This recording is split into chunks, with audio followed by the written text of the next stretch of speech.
कुछ अंधेरों का आना जरूरी होता है ताकि इंसान रोशनी की कदर कर सके। उदयपुर के पास एक छोटा सा गांव था, खरंजा।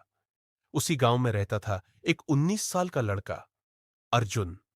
उसका सपना था कुछ बड़ा करने का, कुछ ऐसा कर दिखाने का कि दुनिया उसे जाने। लेकिन उस गांव में रहते हुए यह ख्वाब देखना ही बगावत मानी जाती थी।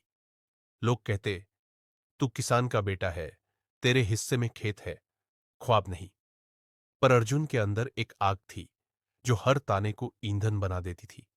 मां स्कूल में पढ़ाती थी, पिता गांव के इकलौते बिजली मिस्त्री थे। जैसे तैसे 12वीं पास की, और जब गांव में सबने शादी की बातें शुरू की, तब अर्जुन ने सबको चौंका दिया। मैं शहर जा रहा हूं, आईएएस की तैयारी करूंगा। मां के आंसू रुके नहीं, लेकिन उनकी चुप्पी ने हां कह दी। पिता ने चुपचाप अपनी पुरानी साइकिल दी और पसीने से गीले 1,800 रुपये। अर्जुन के पास पैसे कम, 1,800 रुपये है, मगर इरादा मजबूत। जब वो जयपुर पहुंचा, तब उसका सपना भी उसके सामने खड़ा था, और एक नई लड़ाई भी। वो दिन में कोचिंग करता और रात को होटल में बर्तन धोता।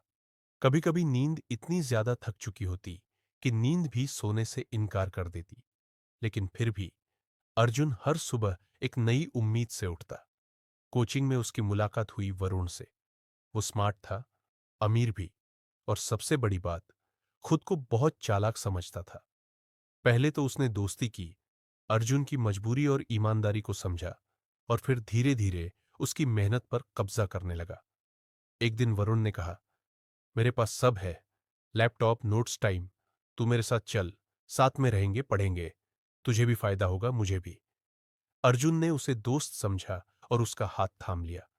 लेकिन कुछ हाथ दोस्ती के लिए नहीं बढ़ते, धोखे के लिए बढ़ते हैं। वरुण ने अर्जुन के नोट्स चुराकर अपने नाम से टेस्ट में सबमिट कर दिए।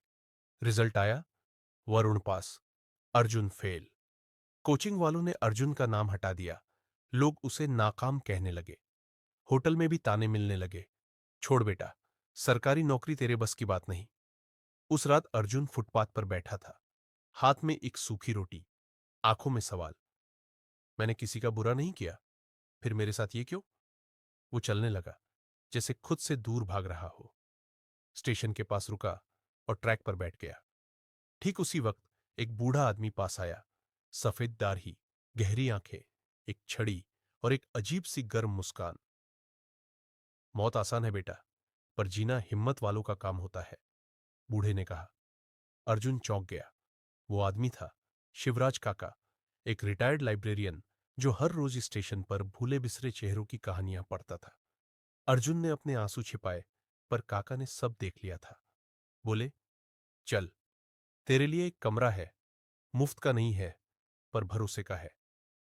अर्जुन को उन्होंने अपनी पुरानी लाइब्रेरी के अंदर एक छोटा सा कमरा दे दिया। बस एक शर्त थी, हर दिन 2 घंटे लाइब्रेरी में आकर लोगों की मदद करनी होगी। अर्जुन ने हामी भर दी। वहीं से उसकी जिंदगी की दिशा बदली। वहां उसकी मुलाकात हुई मेहर से, एक नेत्रहीन लड़की जो ब्रेल में किताबें पढ़ती थी और कहती थी कि एक दिन वह आईएएस बनकर दिखाएगी। उसकी आंखों में रोशनी नहीं थी, लेकिन उसकी बातों में उम्मीद की रोशनी थी।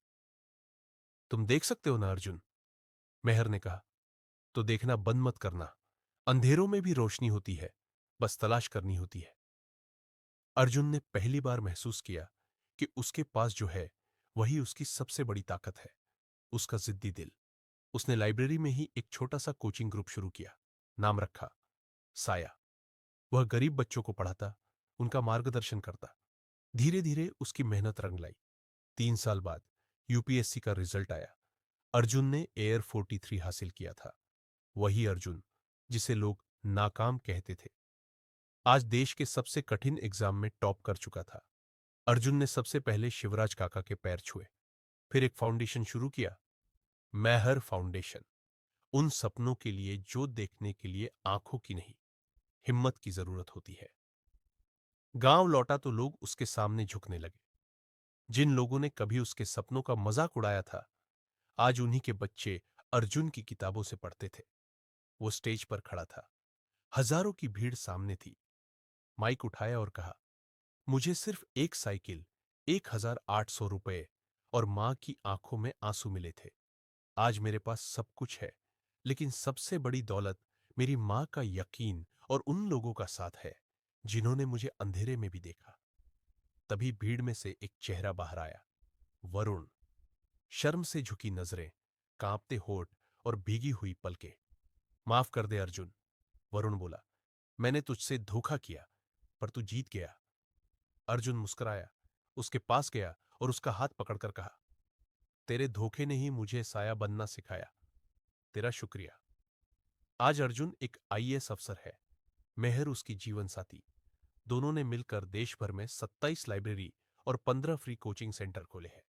साया अब सिर्फ एक नाम नहीं, एक आंदोलन है, उन सपनों का जो अंधेरे में पलते हैं। और अर्जुन का संदेश, अगर अंधेरा हो तो उसमें मत खो जाओ, एक दिया जला दो, किसी और के लिए भी।